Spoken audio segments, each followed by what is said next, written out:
तो उन्होंने कहा कि ढूंढो कोई तो मुसलमानों में जाति समूह होगा जिसको हम इस काम में लगा सकें।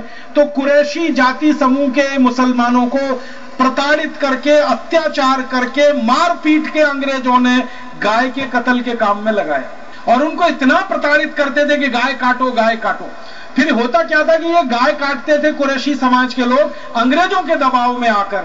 फिर अंग्रेज इसको पूरे देश में प्रचारित करते थे हिंदुओं के बीच में कि देखो तुम्हारी गाय तो मुसलमान काट रहे हैं। तो 1870 से 1894 तक जो आंदोलन चला गोरक्षा का, जिसमें हिंदू मुसलमान दोनों साथ मिलकर गाय को बचाने के लिए लड़ रहे थे। आपको सुनकर ताज्जुब होगा, जींद की जो गोरक्षा समिति 1870 में बनी उसमें 11 हिंदू थे और 7 मुसलमान थे। 18 लोगों की समिति थी। हर जगह गोरक्षा की समिति में हिंदू मुसलमान साथ में मिलकर काम कर रहे थे। विक्टोरिया ने लैंसडाउन को आदेश देकर मुसलमानों से जबरदस्ती गाय कटवाकर कुरैशी समाज के लोगों को दबाव डालकर एक घृणित काम शुरू किया और सारे देश में यह लहर फैल गई। हिंदू और मुसलमान जो मिलकर गाय को बचा रहे थे। विक्टोरिया की इस पत्र के बाद की जो नीति बनी उसमें हिंदू और मुसलमान आपस में लड़ने लगे।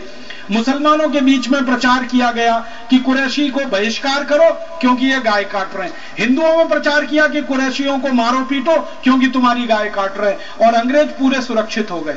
1894 से ये नीति बनी और 1897 में इस नीति ने पूरे देश में एक विस्फोट कर दिया। और पहली बार मुझे ये दुख है कहते हुए कि हिंदू मुसलमान का पहला दंगा 1897 में अंग्रेजों ने कराया। वो इस नीति के तहत कराया ताकि ये हिंदू मुसलमान अलग अलग हो जाए और इस देश की गाय कटती रहे और अंग्रेजों का शासन सुरक्षित रहे।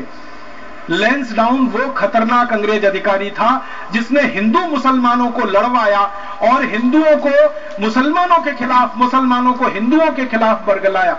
ये लैंसडाउन ने कुछ टीम बना रखी थी। आपको सुन के लगेगा कि कितना घृणित आदमी था वो। उसकी टीम के लोग जाते थे और किसी मस्जिद के सामने रात को 2:30-3 बजे सुअर काट के डाल के चले आते थे लैंसडाउन की टीम के लोग। और सवेरे हल्ला मचता था, देखो हिंदुओं ने सुअर काट के मस्जिद में डाल दिया। फिर लैंसडाउन के लोग जाते थे और किसी मंदिर के सामने गाय को काट के छोड़ के चले आते थे और लैंसडाउन के कर्मचारी प्रचार करते थे, देखो मुसलमानों ने गाय को काट दिया।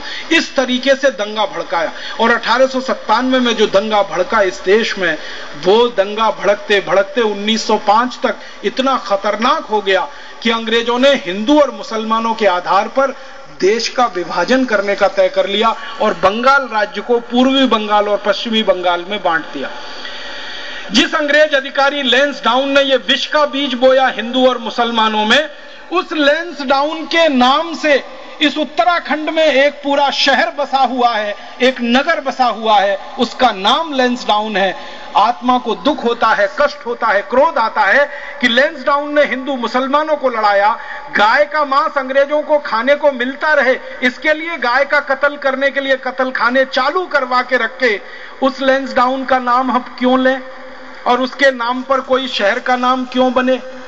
मैं अपील करना चाहता हूं लैंसडाउन की नगर पालिका से, लैंसडाउन की नगर परिषद से। मैं अपील करना चाहता हूं उत्तराखंड के सरकार के मुख्यमंत्री से, उत्तराखंड की सरकार से अपील करना चाहता हूं कि जितनी जल्दी हो ये लैंसडाउन नाम के कलंक को, इस पाप को उत्तराखंड से जितनी जल्दी मिटा दिया जाए उतना अच्छा है। हम सब भारत स्वाभिमान में लगे हुए कार्यकर्ता